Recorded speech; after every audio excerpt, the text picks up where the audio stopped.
અને કીડી હતી એના બચ્ચા રમતા હતા બા, અને એક હાથી આવી ગયો અને કીડીના બચ્ચા ડરી ગયા કે મમ્મી મમ્મી અમને બચાવો, હાથી દાદા અમને ખીચડી નાખશે. તો પછી ઓલી કીડીની મમ્મી બોલી કે તમે ચિંતા ના કરશો, હાથી દાદા તો રક્ષા કરે, એ ન આપણને ખીચડી. તો બધા બચ્ચા કે મમ્મી તું ખોટું નથી બોલતી. મમ્મી કે ના.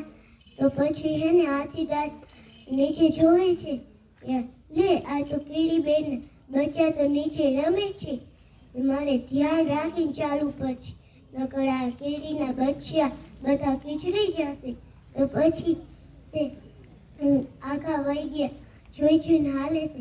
પછી તે રસ્તા ઉપર નીકળી ગયા. પછી કીડીના બચ્ચા કહેશે ચાલો મમ્મી આપણે ઘરે જઈ. પછી હાથી દાદાએ હસતા હસતા કહેશે કે આ તો નાના કીડીના બચ્ચા છે, એમને મેં ખીચડાવો તો મારું અપમાન છું.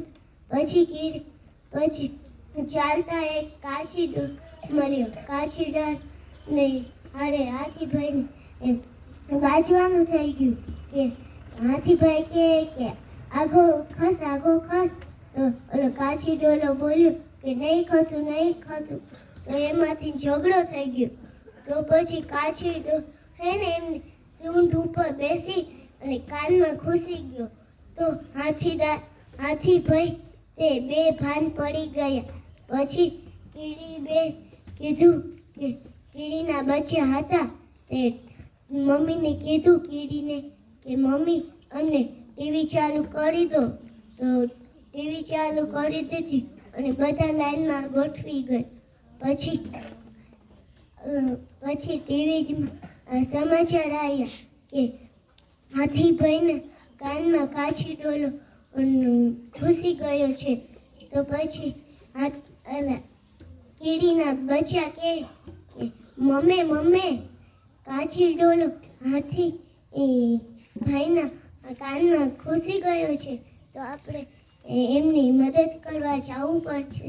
તો મમ્મી બોલી કે હાલો ખાઈને તમે સુઈ જાઓ, હું હાથીભાઈની મદદ જાઉં છું. પછી એ હાથીભાઈની પાસે પહોંચી જાય છે અને હાથીભાઈ તો બેભાન હોય છે. તો પછી નથી ખેંચી હકતા કાચીડોલા. તો પછી તે એમની બેનપણીઓને ફોન કરે છે. તો બધી બેનપણી આવી કાચીડોલા કાનમાંથી બહાર કાઢવાની કોશિશ કરે છે. પછી કીડી બોલી કે હું 1 2 3 કહું ને તારે તેમાં બધાને કાચીડોલાને જોરથી ખેંચી બહાર ફેંકી દેવાની. તો બધે કે હા. પછી બધા જોર રેસ લગાવી કાચીડોલાને બહાર ફેંકી નાખી. સરસ, વેરી ગુડ.